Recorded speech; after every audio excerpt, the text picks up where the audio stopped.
Hey. We overcame the tech. Yeah, sorry I'm late. No, I had a meeting that overran, and then I struggled to get my emails up and running. And yeah, it was a bit of a panicked sort of 10 Being minutes. late for a Zoom. Yeah, You're made it early. worse. Dead on. You're early, 1 yeah. minute early. Yeah, well, Oh, good. kind of. Well, guys, thank you so much for making time for this. This is part of a new series that we're doing called Alumni on Zoom. And last week we did cinematography. And so we thought we'd talk about directing this week. And we've gathered you guys together who, none of you were at the school at the same time. Did Mahalia and Lewis, did you overlap? Yeah. Oh, you did. So you were different years, but... Yeah, you were the year below, right? Yeah. We were in awe of your graduation film. You were the year above us. You were kind of the... Yeah, I was in awe of your graduation film too. Well, Alice, you were much more recent, weren't you? You were kind of 18 months ago. Yeah. Right, yeah. Good. So not from the same year at all, whereas I think last week's students or graduates were all actually in the same cohort. So why don't we kick off? We're going to open it up to questions from the kind of participants. And if you're watching this, there's a Q&A button at the bottom of the screen. And if you've got things you want to ask, just type them in there and we'll pick those up as we go through. But why don't we, as a starting point, just find out what each of you was doing before you came to the NFTS? And why don't we go in order of kind of leaving us? So Mahalia, maybe you go first. What were you doing kind of in the kind of 2 or 3 years before you came to the school? I had graduated from studying fine art film, and I was broke, really broke. And I was doing a bit of teaching animation to school kids and film to school kids. And I was trying to make shorts wherever I could, normally for little to no money. Sometimes animations, partly because they were cheaper to make. Yeah. And I was making some fashion films here and there whenever I could get a chance. So yeah, I was kind of... dream always to direct, and you were trying to find your way to do that, or how? Yeah, it was. I think I wanted to learn about the art of filmmaking, I suppose. But yeah, it was always to direct, I think. And I did a bit of a squiggly route, and survival route. And what was it that prompted you to pursue that vision by going to the NFTS? What was the kind of trigger for that? I had known about the NFTS for a really long time and wanted to go since I was probably like a teenager. I think I'd seen a short. I'd actually been to an open day that they had done in a town hall, and I said, I want to be a director. And they said, apply to animation because you won't get into directing fiction. I think for me it was I realised that I was putting it off, and I was too nervous to apply. Actually, I thought after the next short I'll be good enough. And then a friend of mine got in to do production design, and I realised I was being an idiot, and I should probably have a go at it. And I applied. Yeah. Right. And then Lewis, you're yeah, I was first. I just moved to London, and I was working as a first assistant director in music videos and commercials to try and pay the bills whilst trying to find money to make short films. And I think at the time I'd done a short film with the UK Film Council, and we were developing it into a feature film, and I've been working on it for years. And the writer was one of those kind of real go-getters, and he had access to money and basically raised the money for the film, and the investors basically kicked me off the film within sort of 4 months. We hadn't even started, we were still writing, but I was taken off the film. And I kind of got to a point where I was really lost at what to do. I was just distraught, and I knew about the film school, and I just figured if I didn't do something, then I was going to become a first, which I didn't really want to be. So, I went to the open day and walked around, and I think Jamie Stone and Rob McKillop walked us around. And I was just blown away by the school and the facilities. Couldn't afford to go. But, you get to that end where Nick or someone stands at the front and says, that there's 400 people applying, there's not many places. And I kind of just was like, well, might as well give it a go. Didn't get it, but then some idiot dropped out, so I grabbed their place basically. So I got sort of one of the backup places, but for me it just was one of those things where it felt like it was going to unlock a sort of a way to get over that next hurdle of trying to get an agent and just trying to be taken more seriously as a director. Yeah, cool. And then Alice, your story's a bit different again, isn't it? Yeah, a bit of a squiggly route as well. I'd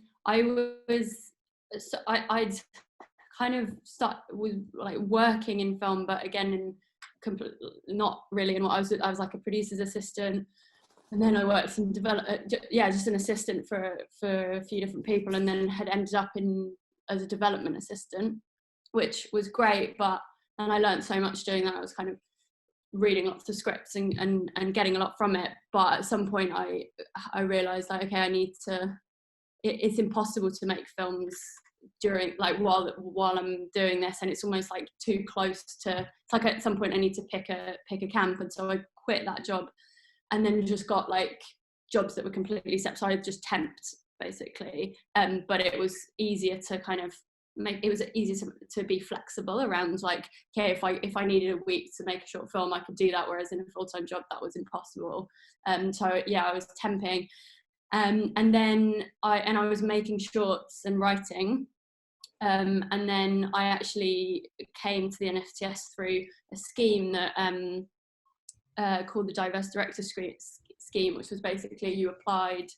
That's the thing, I hadn't even thought of applying to the course, which is insane. I don't know why. I think it's because it was like, I don't know, I hadn't thought that it was something I could do. And then that the Diverse Director Scheme came up, and that was basically, you just send a film that you've made and answered some questions or something like that, and then basically they brought on 6 directors to make a film through the school. So it was just like a short course almost. Yeah. And we made a film through that, and that was great. And then the story was actually that there ended up being someone who dropped out of the fiction course, and because I'd sort of gotten to know the school through the short course, the Diverse Director Scheme. I came in and just I only did 1 year, which was a bit unusual, but it worked out pretty well. But was brilliant, and was exactly what I needed. Had an agent for writing before you came. For writing, yeah. And I was I wanted to be a writer director, but and I was kind of getting somewhere with the writing, but no one wanted to hear it about the directing, and so it. Yeah. And it was exactly what I needed, because the other thing is, like, with writing you can just do it, whereas with directing, obviously you can just do it, but it's harder because you need to convince a few other people, and you need something, you need a little bit of money, or in actual fact you can kind of do it for almost nothing if you really put your mind to it, but it felt harder to it's harder to get a lot of practice under your belt with directing, I think, whereas with writing you can just sort of do it in your room. And how many films did you actually all made? I think there's a sort of view that people who apply to the NFTS and get in and have made lots of work, but that's kind of different. So I wondered how many each of, I'm going to close my window while you answer it. Somebody pick up, how many films did you actually make before you came? I mean, I made a lot, I think, like, but terrible films. So was that through university, Mahalia? Was that no, that was with whatever I could get hold of, like 20, 50 pound films, 20 pound films, sometimes 100 if I'd done a bit of work, so yeah, I did a lot of like shooting people, like kind of, trying to get people together to make films in whatever way, or 24-hour challenges and stuff like that. Yeah, I made it. Sorry, go on. Yeah, carry on. I made the same, similar really. I've made about 5 or 6 for university, and then 2 through a digi-short scheme, which used to be run via the screening agencies that are no more. But again, there was only one film that I was quite proud of, or felt that I'd started to find what I was interested in exploring. All the others were just essentially honing that voice, or trying to hone that voice. So there's only the one film that I sent. I think it's better to send very little that expresses what you want to work on at the school than sending as much as you can. I think that the tutors are only going to watch one film, so just pick one and write and articulate about what it is that you see in that film that you want to build on while you're at the school. So that's kind of what I did. Yeah, same for me. I'd made a lot of so when I studied psychology at university, so I wasn't even doing film, but there was a film society there, cameras, and so I made a lot of really, really bad little things then, and yeah, stuff for no money. There was just and that I edited on my laptop, and that had sort of no crew or there was my friends acting in it, that kind of thing. But I did learn a lot from doing that. And then I'd made one film. Yeah, I'd made one film that felt like a I don't know, that felt a bit more considered, maybe, that it was that Pregnant Pause? Had cast and yeah. People asking about films, they should check that out. It's a great film. Yeah. Thank you, Lewis. That's nice. And so I'm going to ask the big question, because there's a general view that why go to film school? Why not just keep making shorts on your own? Why do you need to spend the money, or not spend the money, depending on scholarships? But what's the big thing about going to film school? Why do that? I think it's different for different people, isn't it? I mean, I think you can make, a career out of not going to film school. I think you can do it. I needed it desperately, because I think I'd kind of got to the limit of being able to beg the people around me to help me out and make films with me. And there's something amazing about getting into to walking into the film school and suddenly having loads of other people who are obsessed about their particular craft, whether it's a production designer or a cinematographer or a producer, and who are there with you to try and make something. And you learn so much from having these talented, enthusiastic people around you that is it's really hard to get outside of a bubble that is film school like that. Yeah.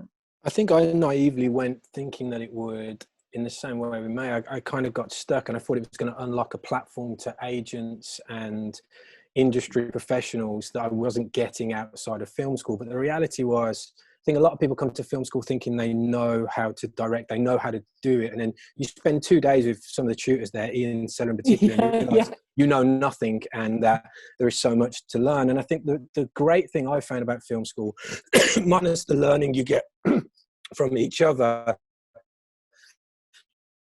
is that it's the only environment, it's the only environment where you can make a short film, and you're kind of set up to fail. They create structure that you can fail. So you can make a film, make loads of mistakes. My first year film was terrible, through no fault but my own.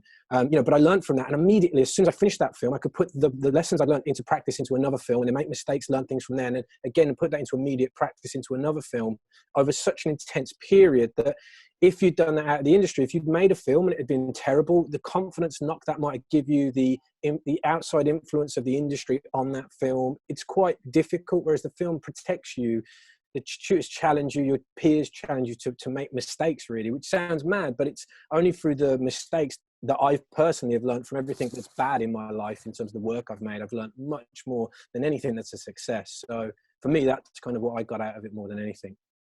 Cool. Alice, anything you want to add? I'd completely echo that. I think the main thing I did at the school was make a lot of mistakes, but I can't. It felt off, like coming out of it, and some of that was difficult. Like, it's not always easy making mistakes in an environment it's less pressured than potentially if you're putting it out to the whole industry to watch or whatever. But it still can feel hard doing that. But yeah, I think then looking at the effects that it had on how I sort of was able to work after the school, I realized how much it had taught me in terms of like resilience and also just kind of just trying stuff and going, okay, I know that it's really important for me to stick to this one thing. Like, I felt like there were moments where I made mistakes, like really big mistakes, that then I was able to go, okay, well, I'm never making that one again, because I know what's important. It's like you figure out what's important to you as well. And that, you just don't, it would just be almost impossible outside of film school to have that amount of trial and error in that short period of time. Yeah, makes a lot of sense. Austin Statton's got our first question, and it builds on that really, which is, he says, nice light question.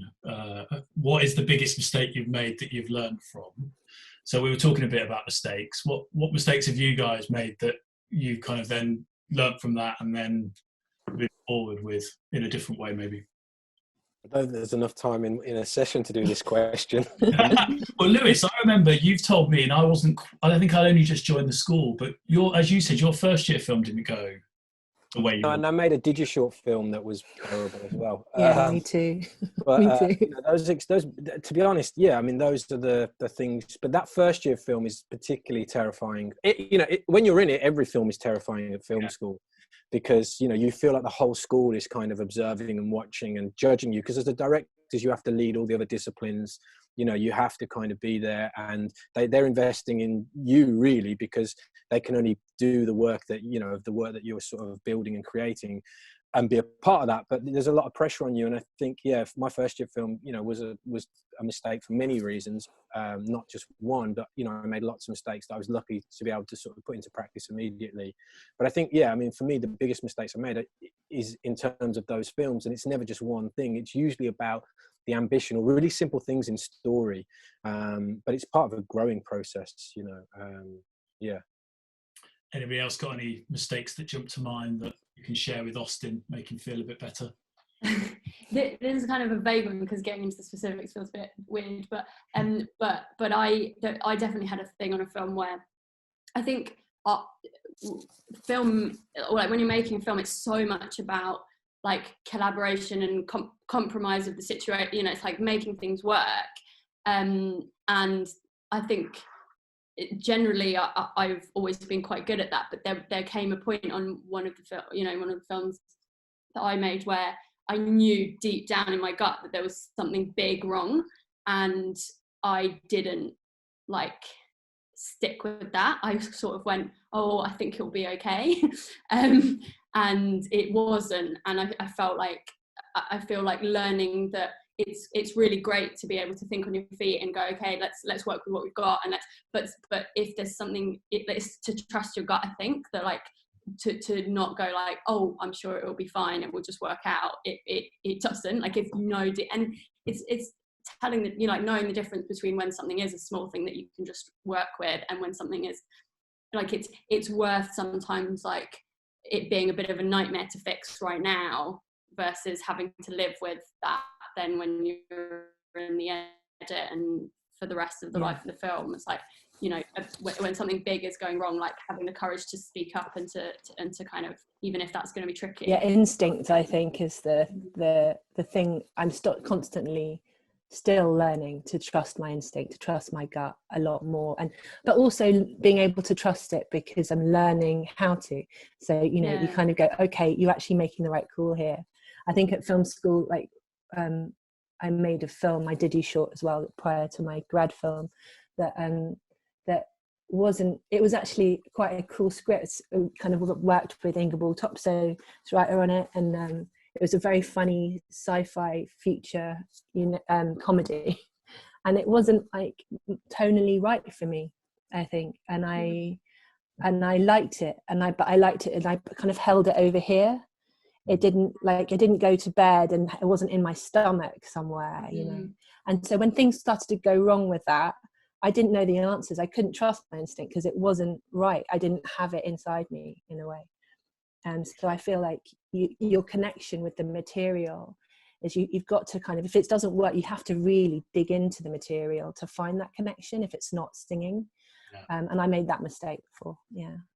And because you've all touched on it briefly, it might be worth just saying before we go much further about the relationship between writing and directing, because I think there's an assumption with quite a lot of our applicants that they have to be both.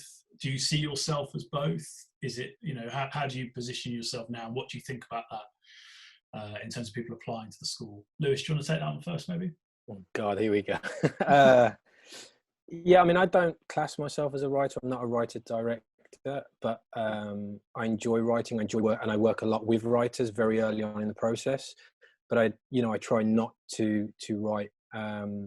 I think writing is a massive commitment. I don't particularly think I have the patience to sit and do that first draft, whereas I can work a story up, and I enjoy that process of being part of the building of a story and an idea. But no, it wasn't something that I don't think the directing tutors and the people that go through the applications particularly look at whether you're a writer director. They're not employing you to be a writer. There are 10 writers in each year group. There are 20 writers across the school, and there's more that graduate and that are coming in that would still work with you. So they're not worried about you finding, you know, writers or being able to write, because there's a pool of that available at the school.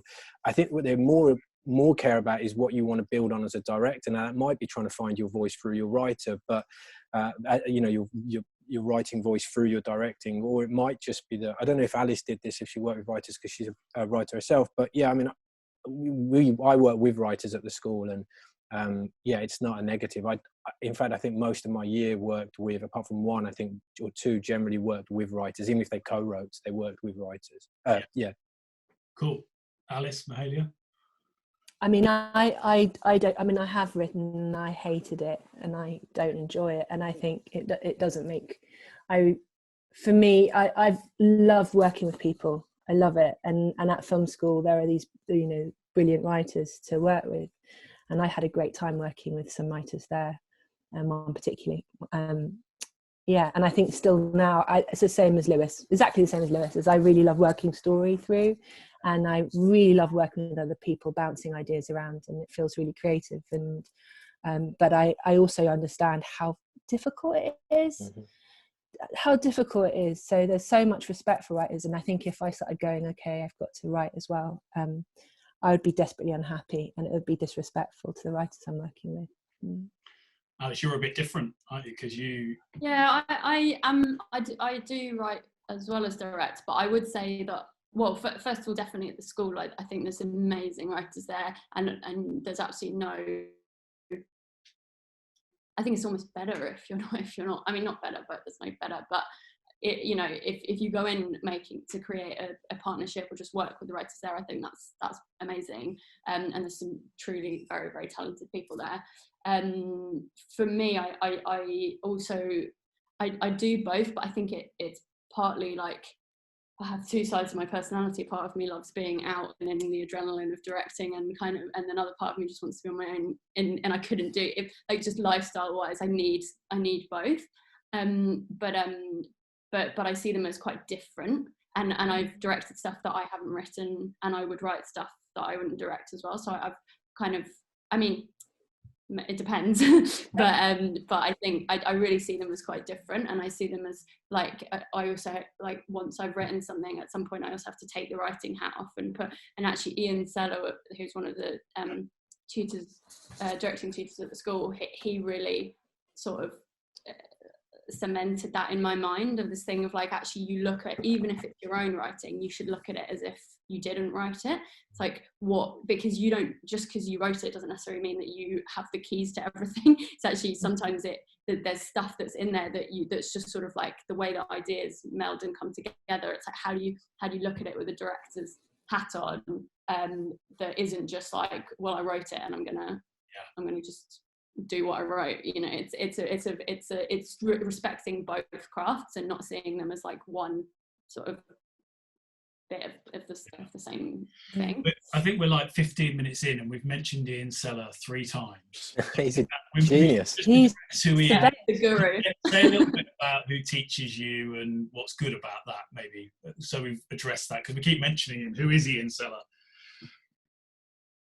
Go on, May. So, Ian Sello is head of directing. I don't know if that's his role, actually. He's basically just a bit of a genius, and he's able to look at what you want to do and help you do it well, through being quite funny, not taking anything too seriously, but being serious about your ambition, I suppose, for any project. And it's funny because you leave film school, and anyone who's come in contact with Ian Sello, whether it's through the NFTS or through a development lab, will be like, you know, Ian Sello. It's just, and actually I found that to be the uniting thing amongst directors at the film school, is that we've all had his tutelage. I mean, he just makes you look at the choices you're making.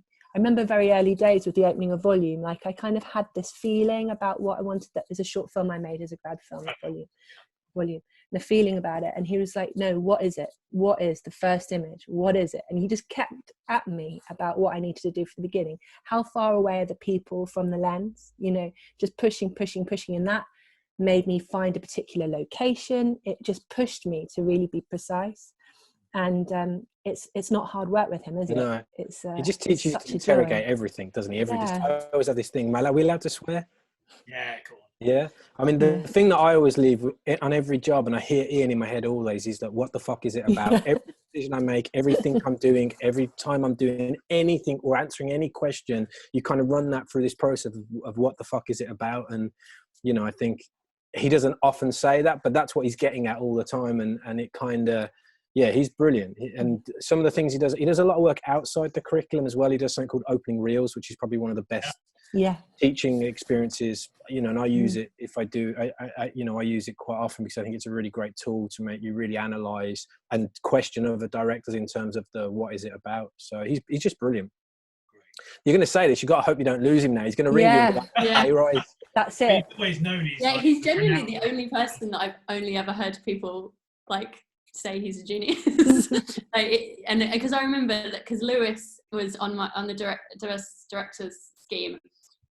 You were a tutor and you said all this about Ian, and obviously my skeptic brain was like, can't be that good. And then he came in and did the day with us, and by the end of the day I was completely sold. And then yeah, I think it's that thing of like he'll go through, he'd do a thing on the course where you sit with the director, the cinematographer, and Ian will sit down and just break down the script, and it takes hours. Like it takes you have a 2-hour first session, and you're like, okay, great, it's a 15-page script, we'll be done in an hour and a half, and we'll have time to chat.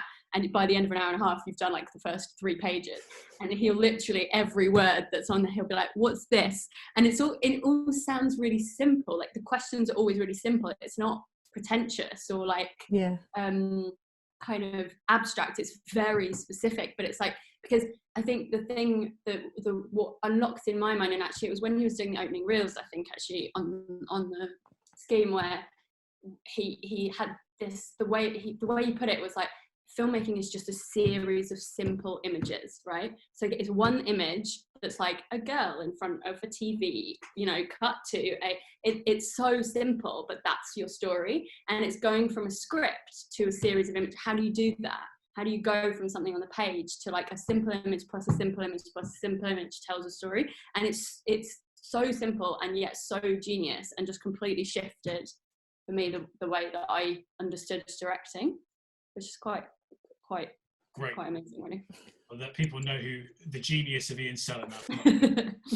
So a question from Ammol, and he's asked about, or she, sorry if it's not clear, has asked about the syllabus of the course, but rather than go through it beat by beat, why don't you each maybe take something you did on the course, a workshop or a module, and tell us a bit about that. Pick one thing. It can be one of the big film projects or an exercise.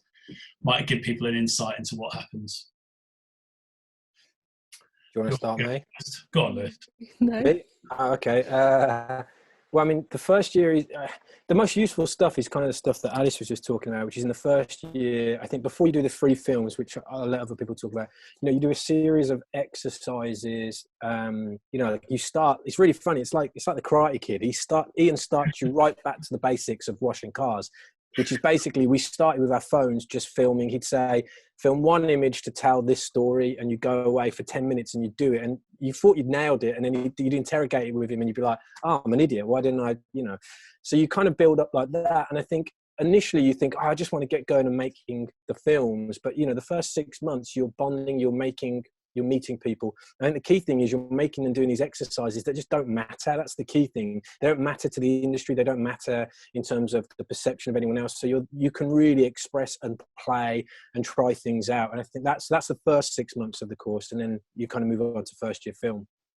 Cool. You came in, Alice, at the point we were about to do digifiction. What's digifiction? Maybe you pick that one off. So digifiction is the second film that you make, and it's got a series of constraints, basically. So it's under 15 minutes on digital. So I think first year film is 16. 16. Yeah, and you get a certain amount of roles, don't you? It's like 7 roles of 16. Yeah, that's right. Yeah, so it's digital film and under 15 minutes, and the budget is constrained as well. So it's kind of like, you know, you can't go totally nuts and do, not that you can ever go totally nuts, but like it's definitely an exercise in being creative, but not necessarily like within a series of constraints.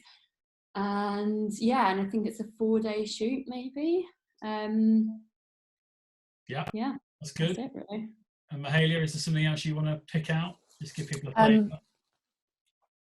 We did. I don't know if I don't know if the syllabus changed. Actually, we did one project which was without words. Did you ever do without words? It changed our year and it became Zen and beyond. So it became like an exercise where you weren't allowed. It wasn't a. Yeah, it's like an exercise where you're given really hard constraints. Sorry, my grammar is awful, by the way.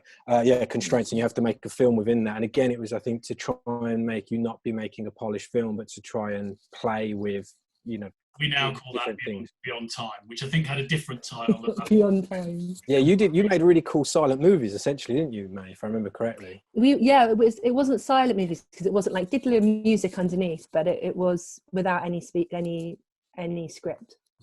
But that's probably not helpful for people applying now. It was quite cool. Cool.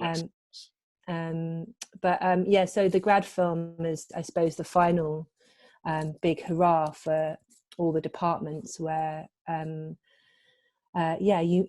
make your final piece to kind of show to the industry. And that's I suppose that's the one that hasn't been covered. It goes on for about 10 months, doesn't it? It's probably from beginning to end, maybe even a bit longer. Yeah, I actually am terrible. It's all a bit of a blur for me. I think you feel the pressure. You feel the pressure of grad the minute you walk in the door. Like, you know, it's this pending thing that's coming. Yeah. Try not to make it like that, but it's but you can't help it. You put so much pressure on yourself. Yeah. All right, let's pick off some simpler questions. So, do you remember your interview? What was it like? I do remember my interview. Actually, I do. I mean, I don't. It's probably very different, but it was actually very people. I think there was a good cop and a bad cop in my interview, and there was a few people, and people were very supportive. And one person particularly, who I remember forever, was just really kind of making me realise that my work was worth talking about, because I think I wasn't like the most confident person in the world. And then someone was kind of interrogating me a little bit more, like, you know, who are your favourite directors? Oh, them, like someone like that. But in the end, I felt like I quite enjoyed it by the end. I was very nervous. I was shaking like a leaf. And they asked, I don't know if they did this, but they asked me to, you got some images and you needed to, I don't know if that's a secret. I think it might be a secret. Secret, nothing. No, you don't have to do anything. I don't know. Do you remember yours, Lewis? Yeah, the same experience, really. I had a wedding straight after as well, so I was really stressed about getting on the train and getting all the way somewhere mad for a wedding. I was like in a full suit, and I think they thought I was like making a real impression, but I'd literally had a wedding after. But I was really nervous, and Brian Gilbert was there, who was just this warm energy in the room, who just made me feel quite at ease. He could make anybody feel at ease. He's one of the tutors, and he's just lovely. But yeah, it's a conversation. It's one of the hardest interviews I've ever done, because you can't really prepare for it. That's the thing.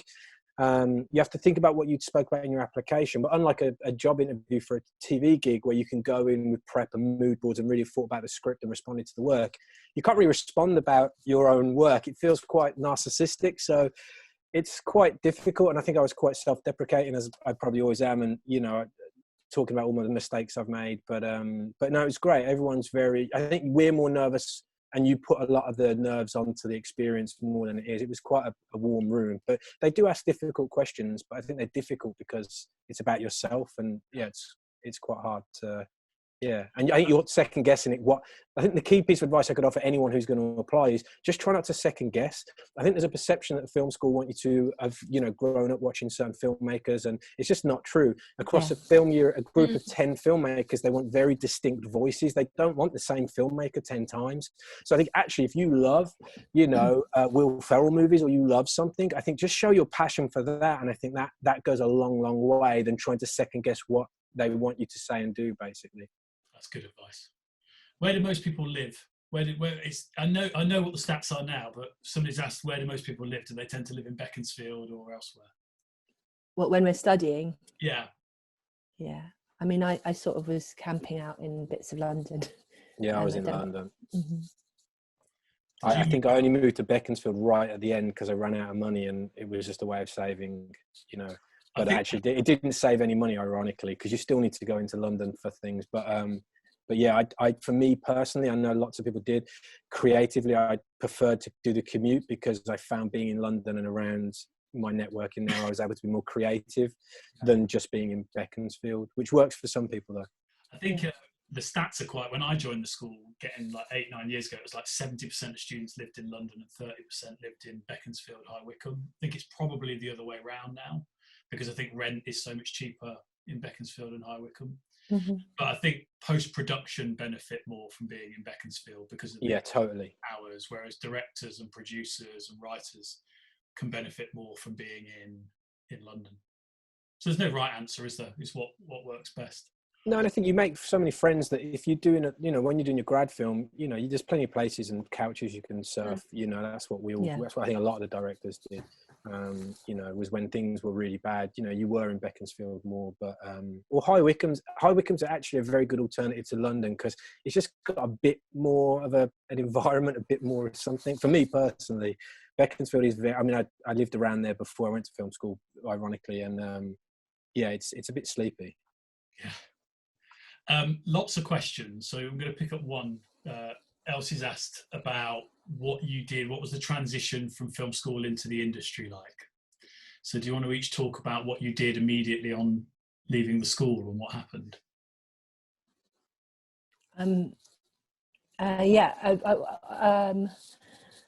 It wasn't easy. It's not like, yay, finished, we made our films and now we're really qualified directors and everyone's like, yeah. But it did help with, we had our grad films and that meant that I hadn't got an agent and I went for lots of meetings, I think just meet and greets around the film industry, mainly in Britain, in the UK. And I started developing a feature film with Film 4 quite quickly after.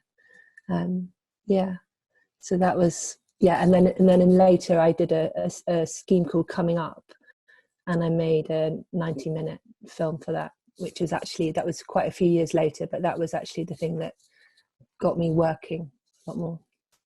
Did you get an agent, Mahalia, straight after the grad show, or what was the Yeah, it was. I was kind of hustling a bit before, and so I met with quite a few people just before the grad show, and met my agent, who was kind of newish as well, and that has been like the best decision I've ever made. She's amazing, and she, you know, hungry and excited about film and television and stories, and so it was because of the grad film.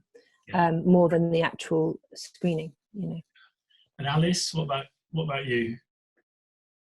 Well, I did have this slightly unusual experience because I had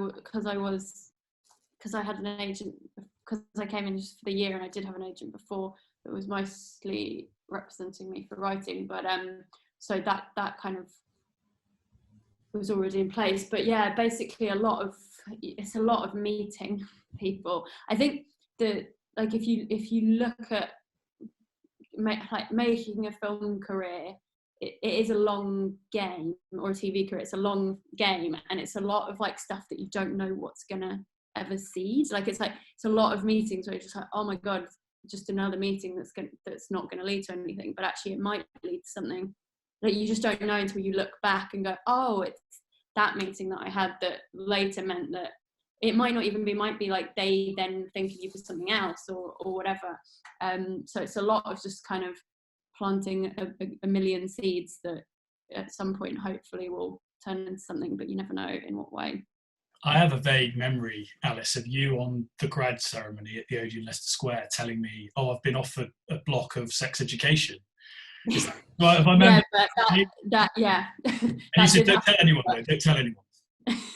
Yeah, but that was because I had met them the previous year. Yeah, so it takes time. on the previous series, and not gotten that job, and then I was meeting on it like in the run up, like basically between, because you graduate, you sort of finish like, or is it like October, November, like I think I was completely done by October. Right. And the grad show it depends how long it all takes, but then the grad show's in February, and so I'd been doing interviews. And then got that. Right. Which was very good, yeah. And then Lewis? I mean, similarly, really. I mean, you come out, and I was really fortunate that I got an agent, and it's the same experience, really. What we all found, because you share a director's room, which is really lovely, so you're all in there on the lead up to grad, and we were finding that similar agents, assistants were emailing us all for access to our digis and our grads, so that was really cool. So so you start meeting people a bit earlier than grad. I think there was a few years prior, and it was Tom Green. I think there was a scramble over Tom Green, and I think so the agents got more savvy and started trying to approach people, or at least see some of the films and some of the work earlier, so they could be a little bit more advised coming up to grad. I got my agent, and I really needed finance and money, and so I was keen to develop, but I knew that I had to get work in TV or in something, and was a massive fan of kind of, high-end TV. I loved sort of Top Boy, the first series, and the second series that John Van Tulleken did, and I sort of tried to get, ironically, we kind of went back to my roots and was like, I worked on Doctors as a runner, and we tried to get Doctors as a runner, but they said that I wasn't experienced enough. So I kind of figured it was going to be one of those things where it's going to be years of, because you're doing the meetings as well at the same time. They're speculative meets where you're meeting companies and they're putting you on a radar, basically. But I couldn't get anything, and I thought, here we go again. It's that kind of university thing of, you've graduated from university, how do you battle the sort of finances with, trying to be a director? And I was really fortunate that I got put forward for Misfits for the last series, and after a couple of meetings managed to get a block of that, and that sort of started things off for me. So I was incredibly fortunate, but I owe a lot of it to my agent, really. Great.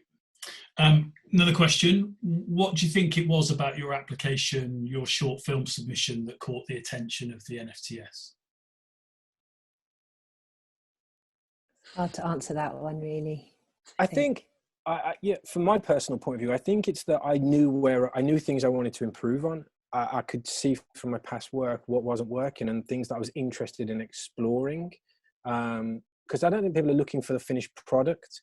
So I think, I was able to articulate what I thought worked about the film and things that I wanted to try and improve and work on and learn about, through the course. I think it's really important to do the open day at the course, really, if you can, because I think it gives you an idea of what you're going to learn, how you're going to learn, and the things that are going to be of interest to you, so that you're not just going into that room blind. But yeah, for me, I think, I don't know. The only person that can answer that is maybe Linda and Ian. But I think some of it is just that, is understanding what you want to do at the school and what kind of voice you're interested in exploring.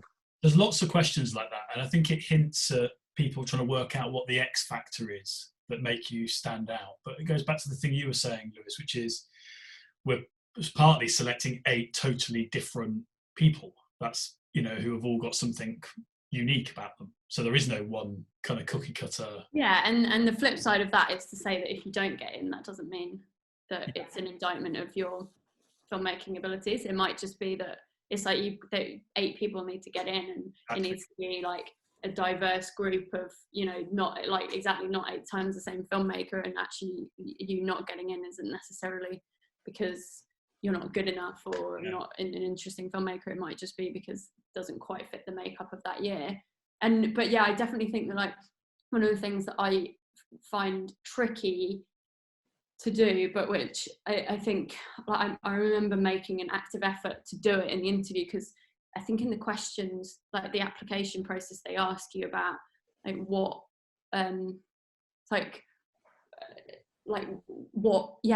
you think you've taken from your filmmaking experiences that you want to learn, what you want to do at the school, basically what you want to learn more from, and also about your influences. And I think just trying to have a think about, it's really hard to know what kind of a filmmaker you are, or what, because sometimes you're just especially at that beginning stage, you're just doing stuff and you're kind of going it can be quite instinctive, and actually just having that think of going, okay, how do I link the filmmakers that have inspired me to what I'm trying to do, to the sort of stuff, is there a way of making some sort of sense out of all of that?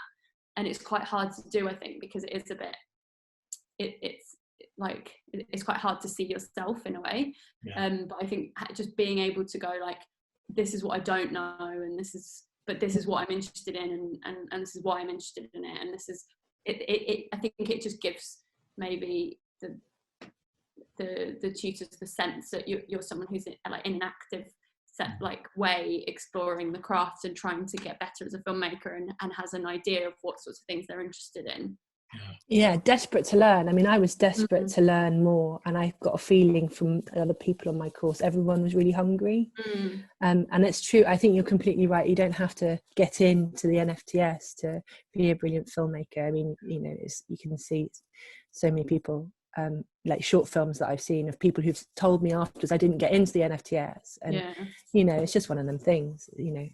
We had a masterclass with Edgar Wright the other night, and he enjoyed telling them that he had applied, I think, twice and not got in. So, you know, we turned down Edgar Wright, so we don't get it right all the time. So what traits do you think help you as a director? How did the film school help to grow these? I guess they're talking about maybe practical traits and also personal ones. I think I like working with people. And I think the NFTS helped me to just, you know, make sure I'm listening, you know, because those relationships are kind of great relationships, creative relationships that tend to stick with you in some way, shape or form as you kind of keep going in the industry. Yeah. For me, it's a big word at the school, isn't it? I think for me, it was that, I think it was Ian instilling that idea of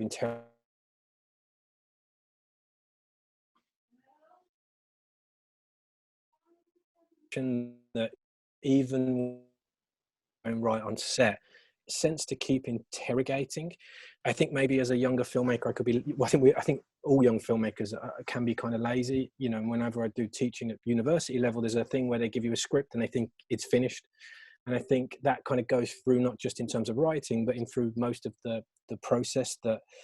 So I think that idea of interrogation was something that I didn't realize I was going to learn, but actually it's easy to understand it and it's hard to put it into practice. And I think what I did at the film school was, you know, you're constantly learning to interrogate, to improve your sense of storytelling, really. And it all comes down to that, really, which is the thing I think I improved the most, which is just that sense of storytelling. Like, it's what Alice was saying earlier, like how do we tell stories? And as a director, you know, how do you use your craft to tell story? But yeah, I think it's that idea of interrogation was the kind of thing that I really developed. And so the thing I see in my own practice now, you know, every decision I get asked on a set, you know, and you get asked hundreds a day, you can't just fire off quick response. You have to take a second to consider the implications to the story of everything you're saying yes or no to. So I think the idea of interrogation is very simple to say, but I think you do have to put it into practice. And you can only do that when you've got someone like Ian saying to you, you've not thought about it enough, when you think you've thought about it enough. Yeah. Or to have somebody, I suppose, that's doing that for you, that's being a filter. Good producers often do that, actually. You know, the best producers I've worked with are generally creative producers that, you know, just make sure they question your decisions, not from, you know, not to be annoying or to be disrespectful, but just that they're checking them against the script and the story, just to make sure, and just to challenge you in a helpful way to make sure that you're making the right decisions. So, anything you want to add, Alice?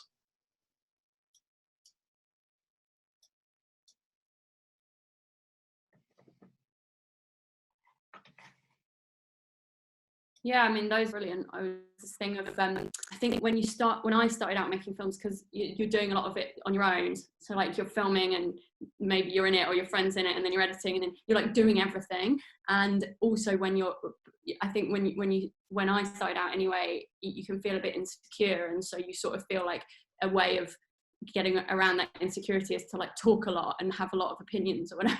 And actually, I think I really learned to just go, oh, like you're working with people who are brilliant, also just trusting that you don't always have to come back with something, or you don't have to make it, you know, sometimes it's enough to just be like, great, that's great. And really as a director, a lot of the time you're giving a direction, but actually then it's everyone's amazing work that's making the film, and it doesn't have to be, it's so much about other people's work, it's not about you. I think that was a big one that I learned at school. Cool.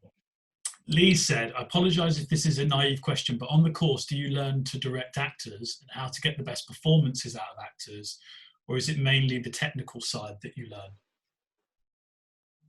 No, definitely, directing actors is a part of it. There's some great, we did some great performance workshops that I found really, really interesting, because I think that's the side of it that it's one of my favourite bits of directing. And I think I definitely, there were a few workshops that we did that really I feel like I completely shifted how I thought about things, and I learned a huge amount. And so it's kind of I'd say it's just as much seen as it's a huge part of the job of the director, and it's covered both in courses and also, I guess, then just in your experience of making films and getting to do that. But yeah, definitely. There's a whole thing when I don't know if it's the same for Alice, but it would have been for me and May, where when we started, there's a foundation 4 weeks that you do in like the October. So you start in the January, but Ian takes you for 4 weeks in London and does to try and get you all on a sort of, get you to know each other, so you've got a bond and form some relationships with the other directors who are going through exactly what you're going through through school and beyond school. But also, and part of that, I remember we did a lot of working with actors. We brought in, Ian brought in directors. We were fortunate to have Mike Newell and some actors. But one of the things he does is, you have to. It's recommended reading books that actors are told to read at drama school, like The Actor and the Target. But one of the things we did loads of sort of stuff around was like masks. So they would bring in drama tutors to make us do workshops. They were making drama students do to just have an understanding. So we did the mask workshop. Did you do that, May, where you have to wear the mask and then inhabit what the mask is, and all the directors start incredibly uncomfortable, but that's part of the point, is you're meant to have an understanding of what's happening on the other side of the camera. So I think it's half and half. It's it's all about storytelling. Performance is a part of that, but I don't think you're doing everything at the film school. So I missed out on that, I think. But we had like a 3-day. It was basically an acting workshop. It was run by an actor, and it's about it sort of also how to direct. But we were doing all these improv scenes and kind of working with like action verbs, like all this stuff. And I think even if I've always been a really, really bad actor, but I think every time I act, it's like it's one of the best ways to understand what it's like to be directed. And I think having that experience, or even if all you get from it is to go, oh my god, it's really hard and it's really scary, that's quite a big thing. But just to get a sense of like what is helpful and what is confusing, like all that stuff, being on the side of being the person trying to do the scene is so helpful for that, I think. Yeah, I feel like quite a lot of our actual learning was learning how to work with actors. I think, but my memory is that, and then the crits. That's the two things that I remember the most. I think the other stuff you kind of learn as you do, but the actual kind of teaching. It's worth saying as well, the 6 months that I talked about earlier, that first 6 months, there's some of the exercises you do there. You do something called interpreting the scene, where you're given a scene of a film that exists, and they try and give you one that you've not seen, and you have to make that film. You've got like a day to make it in the school, just shoot that scene. And they bring in, the school are very good at, and I always tell actors when they're asking me for advice on how to network filmmakers, and the school have a very good pool of actors that they bring in and pay to do workshops and daily workshops. And I remember on all of those exercises that you do for 6 months, you'll generally have a tutor. I think on my one, it was Brian Gilbert, or it's Ian, or it's somebody. And what's really great there is when you're working with the actors, they're observing, and they will just privately give you notes and tell you where, just watch, that's a result note there, or that, just be mindful of these things. So it's not like you work in a classroom and then you get given actors. You're kind of tentatively sort of shown how to. I think all directing actors it's about who you are as more than it is. You can learn all the things, but generally it's about your personality and who you are. But what they do is they teach you all that stuff, and then you're supported as you're trying to find how you want to work with actors, because we all work with actors incredibly, in our own different ways. So, but I think you're not kind of taught in a classroom and in a way you go. It's really hands on, and as May said, it's a massive part of what you do that first 6 months. Yeah, and actually one thing I remember finding really helpful was having actors there that you could ask stuff where it's like, it doesn't matter if it's a stupid question, because I think so much of, like, if you're making a film, your experience of directing actors is that you're supposed to be the person who knows what they're doing, and if you don't, it's really, really scary, and you're like, oh god, and I can't. And I think in the end, it's always better to admit that you're not sure than, but I think it is great to just have an actor and to be able to be like, what, like, is this helpful? What do I do here? Like, to just not be afraid to just look like a bit of an idiot, and you get so much from that when you're making a film, it's just like not the right moment to sort of show how confused you are. Yeah. Which your mask workshop, Lewis, we're bringing that back in the world of coronavirus. That's well, yeah, okay. We're having to adjust a lot of this stuff at the moment as we think about it. What was the age ranges of the people on the course and the people that were in your kind of peer group? Well, it feels like it's getting younger whenever I come back and see you, Johnny. Because you're getting older, mate. Maybe that might be it. That would be a correlation, yeah. No, with us, it was, I think the youngest was about 23, and I think the oldest was 35. So it was quite broad. And I know years above us had a much bigger spectrum. But it's just yeah, it varied for our year. I think it was like 23, 24, and it was a bit young. I remember thinking my year was a bit younger. I think 30 was the oldest. I think 30 was the oldest with us as well. Yeah. But generally, most people had a bit of experience and done things. There wasn't many people coming straight out. Well, in our year groups, there was no one coming out of university straight in. I think that happens occasionally now because in the quality of work being made at that level, because of what's available and the teaching, I think there's better things being made now. And but I think all of our year groups, mine and May's, because obviously I know them, and the year below us, they felt that they'd done a little bit of work after, and I think that's in the application still, isn't it? That it's a BA honours or a couple of years in the industry in some description, I think. Yeah, exactly. And there's a question on that actually, which is, do you think it's a good idea to go off and get experience in the industry before coming to the school?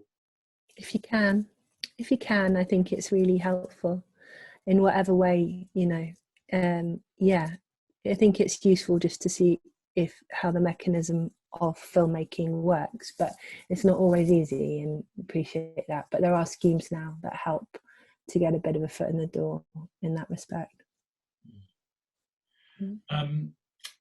Somebody asked how important it was to have a BA before you came to the school, to have a degree.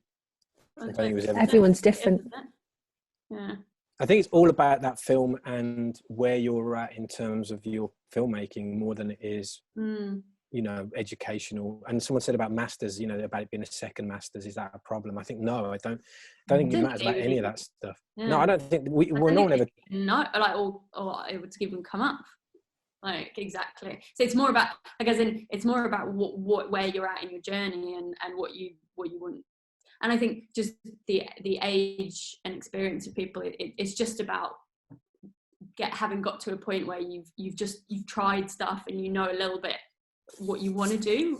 Because I think when you just come out of school, or just, I mean, this is a generalization, but I feel like you're still, you don't necessarily know what you want to do. You're still trying to figure that out. And I think it's just getting to a point where you've tried enough stuff that you've got a sense of what direction you want to go in, and that can be through a degree, or through experience in the industry, or through whatever. Another one. What advice do you have about when it comes to collaborating with people while staying true to your artistic vision? Listening and then it's about instinct. When you're collaborating with people, often there's a bounce happening between ideas, but also if you're directing and someone else has got another role, you've got to respect that they know what they're talking about, but only if it falls in line with what you're kind of aiming for at the end, and as long as they understand what that is. I think often I've been, the best ideas have come when they've been explored with other people. So you kind of go, okay, I've got this, and someone else kind of adds to it in some way, whether it's through design or through whatever. Is that an answer to that question? Did I just good? No, that was good. I think you're right. I think it's about, the only ego should be the script and the film. Yeah. And I think George Lucas said it. I remember watching a documentary when I was much younger, when he was doing Star Wars, and he was walking through a room full of concept artists who spent hours and hours like designing thousands of things and poured their heart and soul into it. And I remember he went up to every single one, and any single one that wasn't, he just said, "That's brilliant. It's not for my film, but it's brilliant." And I think it's that thing of recognizing that not all ideas are going to work for the film you're making, but understanding that and respecting the people you're working with, but making sure that the only ego in that is the film itself.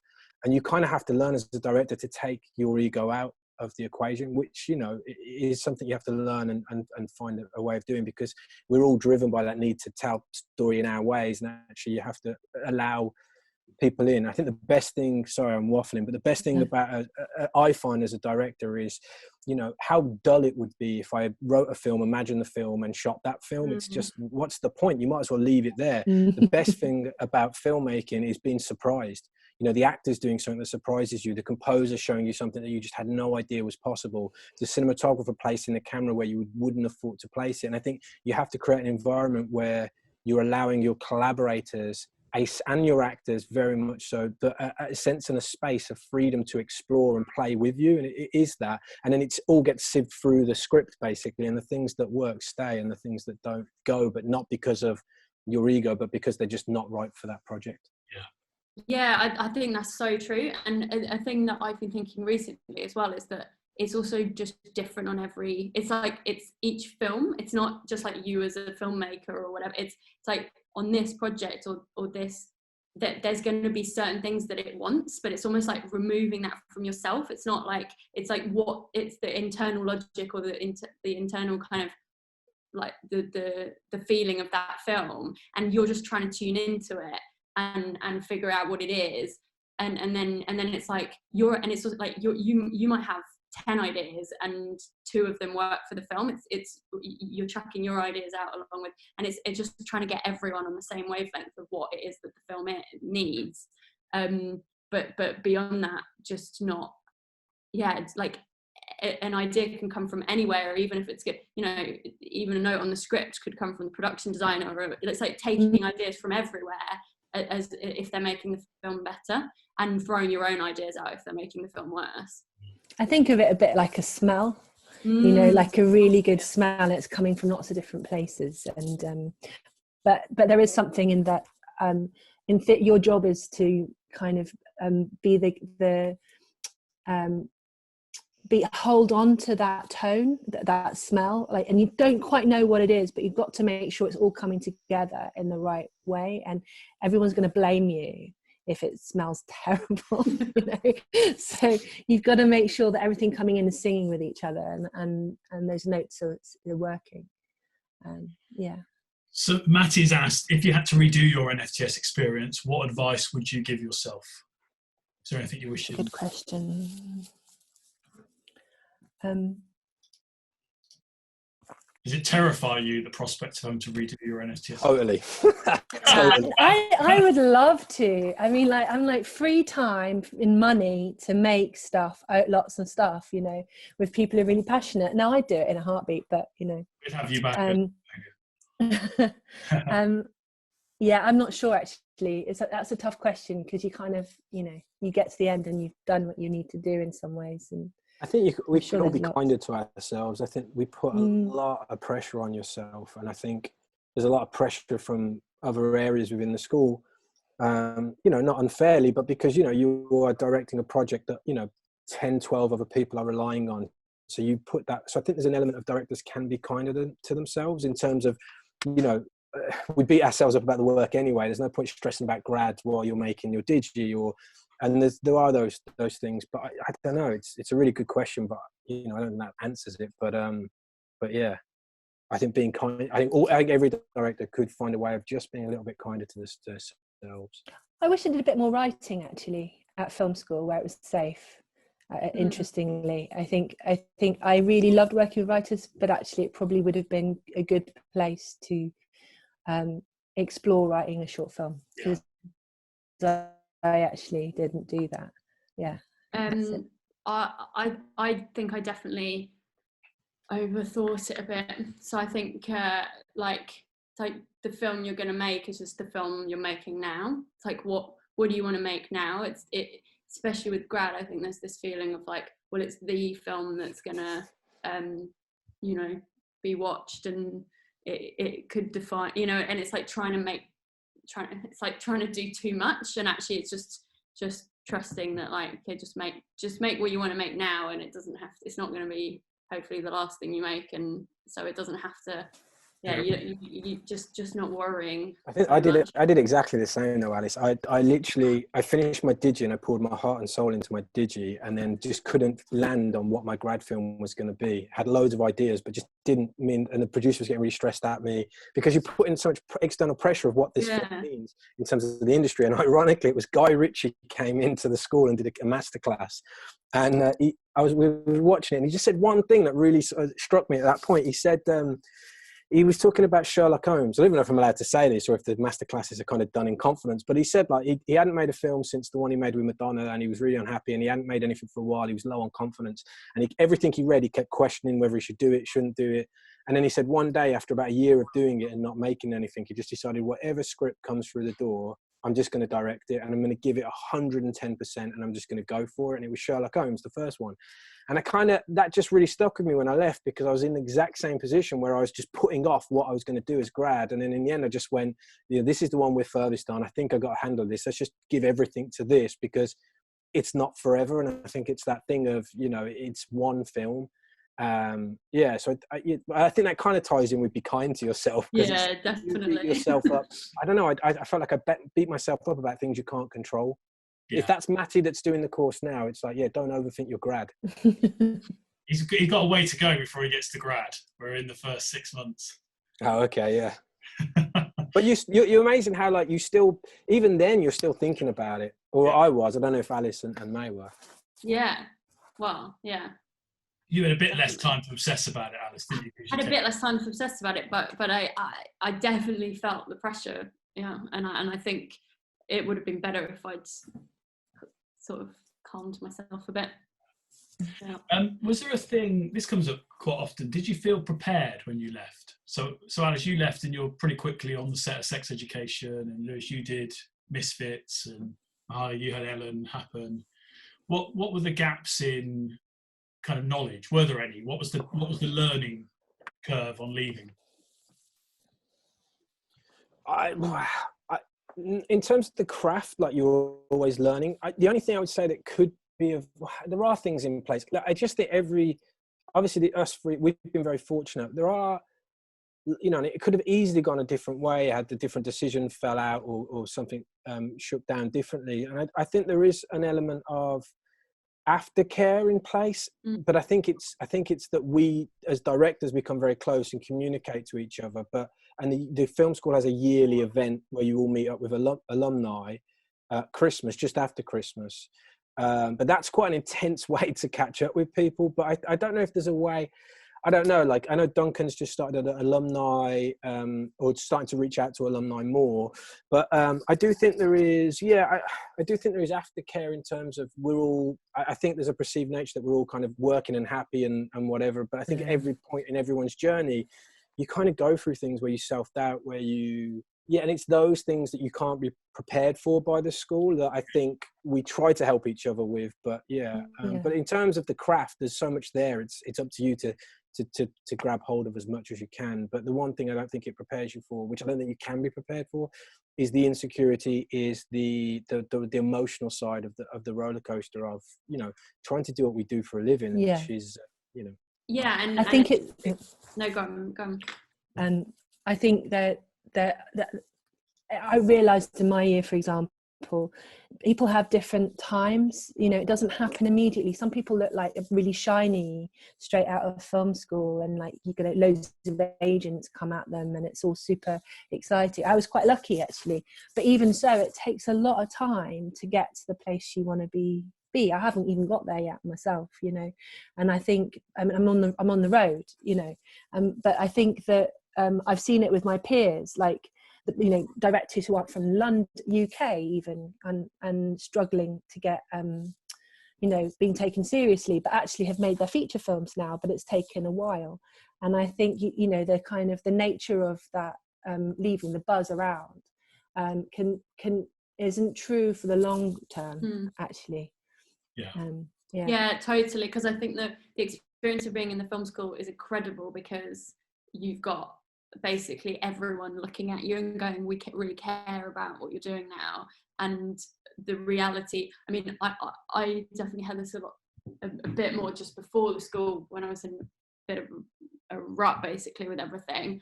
But I think in the long haul of a career, there's a lot of just like waiting around, rejection, feeling like you're never going to, all that stuff that is kind of the opposite of what happens in the school, where you're just basically, you feel like everyone is looking at the next film you're going to make, and also it's like, you know, you're going to make one, you know, there's going to be three in a row, and it's like it's kind of almost, it couldn't be more different to the experience of being a director in the industry. And I think that it can be a bit of a jump from coming out and going, oh, wait a minute, and realizing the long haul of things and all of that stuff. Yeah, because I agree, craft wise, it's weird how actually it's all just like you're constantly learning, but it's like, actually, if you've made a short film, you have the like knowledge to be able to make anything. It's just that the knowledge is sort of infinite in a way, but like you're not like, it's like you've done a version of it. Michelle's got a question. I often see sizable gaps in directors' filmographies between projects. What keeps you afloat in those periods? Commercials, development?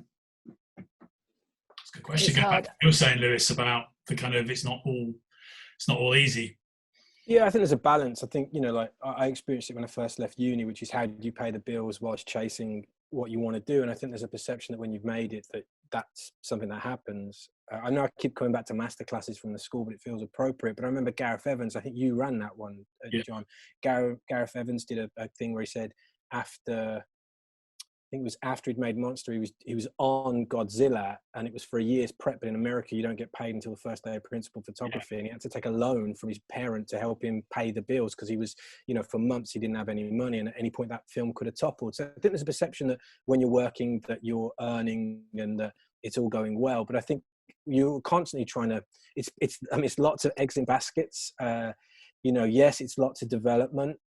Some people teach. I do a bit of teaching in between gigs and mentoring younger students. And yeah, I think you just find a way. But yeah, lots of development. And you just hope that you have enough to keep afloat for those bigger jobs that come in, where you know you're going to be earning regularly for whatever part of the year that is. Yeah, I think at every different stage you've got to find something that works at that point. So like, you know, it's like when you're starting, like finding jobs that can work around what you're trying to do, and you know, at certain points that is like, whether that's I've done temping or restaurant work or like this kind of stuff, while you as a way to earn money when you're not really able to. And then, I mean, to be honest, I haven't been able to get into commercials. Someone tell me how that's doable. No, neither it's a full-time job. That's the thing. Literally, I can't figure it out. It's like, it's almost like as much work to try and get into commercials as it is to try and get into TV direct. I found it harder, to be honest. So I can't say that's the way, but I know some people do it.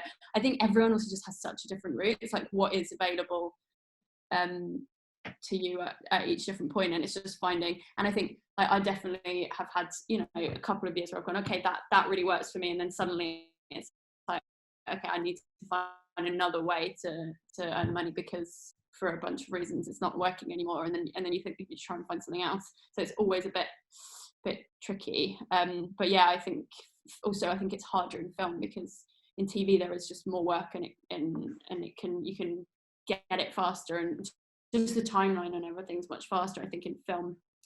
And I haven't made a film, so you know, I don't know, but like definitely the first time filmmakers, you hear about the process of being in prep on that, and just like being in debt to a bunch of people to even get there. So it's really hard is the answer.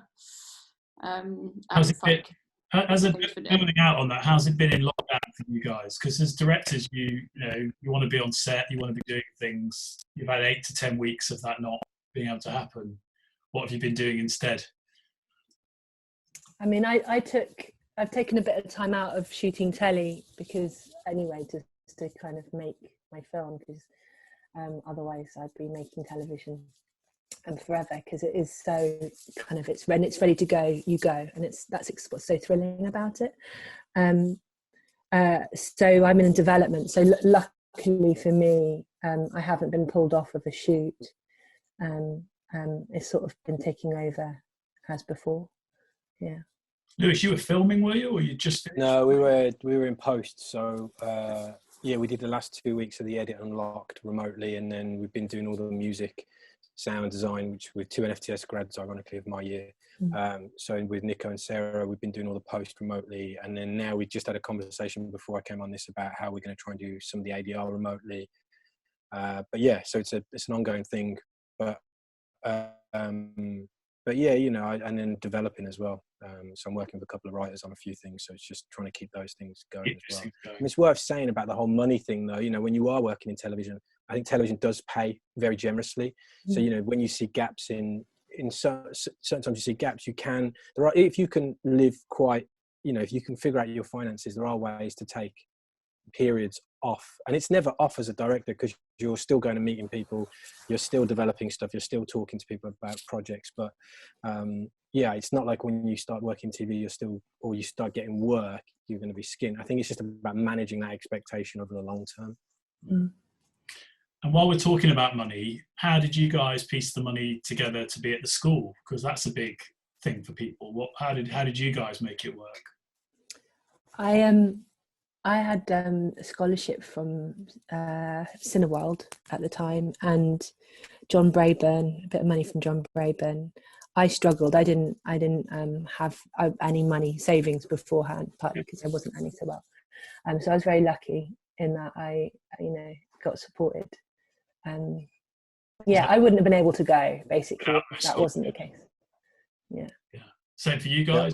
Yeah, I was given a David Lean scholarship for pretty much most of the fee, and then the Cinema Television Benevolent Fund gave me my travel for the first year, and then everything else. I mean, I was one of the, you don't want me to say this, John, but I was one of the ones that I kept firsting. I had to first once a month, twice a month, to basically be able to pay the bills. So, you know, if it was a session that was going to really, if it was a job that would have impact on what we were doing at the time, then obviously I wouldn't have picked firsting over. But it was a balance. You're not meant to. They want you to be available at film school, but there was a reality, you know, and I think you can find ways. There's a bar in the school. I worked in the bar in the school as well, which was great. That was good fun as well. But there are things you can do. There are things you can do.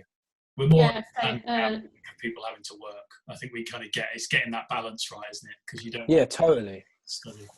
Alice, sorry. Yeah, same. I also had a scholarship for fees, and then I borrowed a bit of money, and I did also, I had a restaurant job on the weekend, and I did a tiny bit of something as well. But you're not really supposed to, but I think it's, if you can make it work, that it's not impacting because although it is a full-time job, the school, but you know, people have had full-time jobs and done more work. On the side. So there are the holidays as well. It's worth saying, the holidays as well. Exactly. Yeah. I went out and did some aid work in foreign countries and stuff during the holidays, which paid well because it was kind of danger money in some ways. But that would basically then pay for a couple of months' work to give you a clear slate for, especially around grad. I think before filming grad, I went away for a while, 10 days or something, and there are periods of time when the school's closed. I think Easter, we get 2 weeks at Easter, and then it's like 7 weeks at the summer or something, 8 weeks at the summer. So there is time. I think you can say, right, that's 6 weeks I'm going to work in a bar or wherever. Cool. I think I'm just looking through the questions.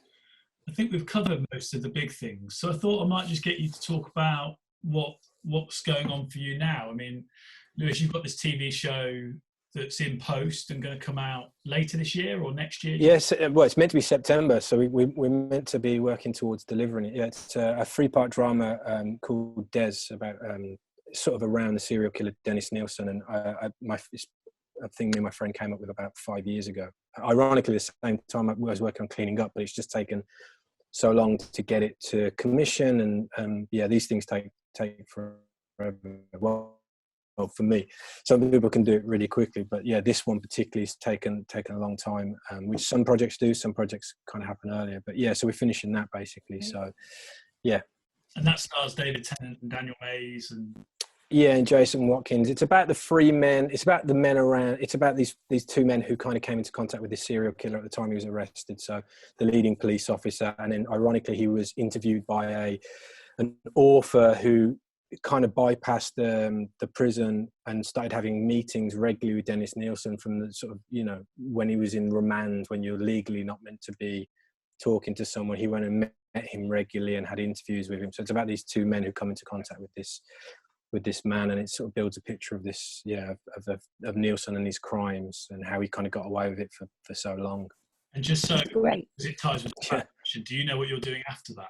Do you have a sense? Me? Yeah. Everything's up in the air at the moment. So there's a few things in development and a few things I'm working on, and a film with ex-NFTS writer that we're working on at the moment. But yeah, I'm sort of we're finishing that back in development, and I was reading other bits and pieces. But now right now I'm in the midst of potty training my toddler. I'm doing that as well. That's my day to day. That's my day to day at the moment. That's more traumatic. You're lucky she hasn't graced us with her parent.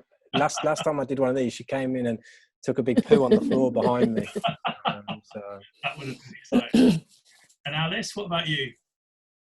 I'm writing at the moment, so I was very lucky with the lockdown timing that's what I was going to be doing anyway. So I'm basically doing that till. This is a BBC thing that got announced. Yeah. So what is it? A series or a series? Yeah. Right. Yeah. So I've got. I wrote the pilot last year. Yeah, last year. And yeah, now there's two other writers, so I'm doing. But I've got 3 episodes to write, basically. So busy. So that's going to keep me busy for a while. Yeah. I haven't even noticed lockdown. Is the plan, you're going to direct some of that as well, or have you not? Yeah, that is the plan. Yeah, probably one block. Probably. Great. Yeah. And then Mahalia, you were saying that you'd taken some time out anyway to write. Is it to work on a feature film? Is that the plan? Yeah, I mean, actually I had a baby as well, but that actually wasn't the reason for taking time out. That actually happened by accident. But I'm working on a feature. I've got a few things in development, but one that we're doing at the moment with Searchlight. Is that one you're writing, or? No, I'm working with the writer. No, I'm not writing. Jess Swale is writing it. But I've been heavily in development with it. It's been I've really enjoyed it so far, and just out to cast at the moment. Great. So, see. Okay, so as we come to, that sounds excellent. As we come to an end, we've got all these people who are, I guess, thinking about going to the NFTS. Is there anything you want to kind of say? Any final words? I mean, I think the only thing we haven't mentioned is the fact, that there's lots of people that apply multiple times. And I think it's, if you really want to go, don't be put off if you don't get accepted the first time. I think it's what Alice said earlier, that, each year group has its own DNA, that, they're trying to think about the wider group and the voices within that group, as well as, you as an individual. So you might not get in one year, but it might be specifically because they kind of got a few filmmakers of that style, or that, whatever, or that voice. So I think it's, if you really want to go, I think, and you can afford to apply again in terms of your lifestyle, your time of where you're at in your life, then I think, I wouldn't be disheartened if you don't get rejected. There's one of my peers applied 3 or 4 times and, Terrence got Davis in.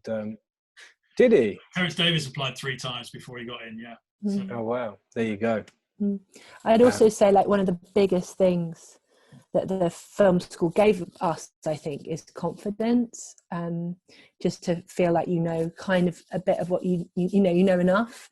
And I think that if you don't get in, then don't get your confidence knocked. I think that's that you can keep going on a bit of confidence, not arrogance, but confidence. And there are a lot of great filmmakers out there who have not done NFTS. Will McGregor, who made Gwen a couple of years ago, Luke Snelling. There's lots of directors working out there Destiny. That did, and I only name those two because I kind of know them and have worked with them. But there's lots of people that didn't do NFTS that are doing really well. So I think that's the other thing, is like, don't get hung up on it either. There's many ways to sort of to get there. It's just one way, I think. Lewis, Duncan's got a question for you to end on. Duncan, oh God.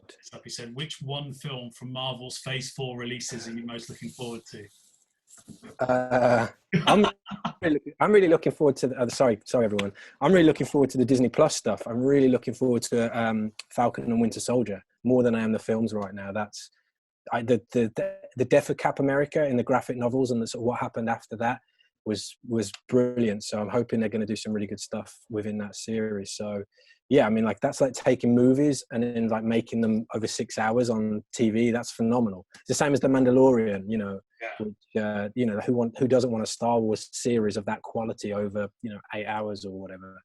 So no, it's not the films I'm looking forward to. It's what they do next with the platform stuff, because the films are always great, and Doctor Strange and the Multiverse of Madness will be brilliant, I'm sure. But no, it's it's what they're doing on TV on their Disney Plus platform that I'm sort of really interested to see.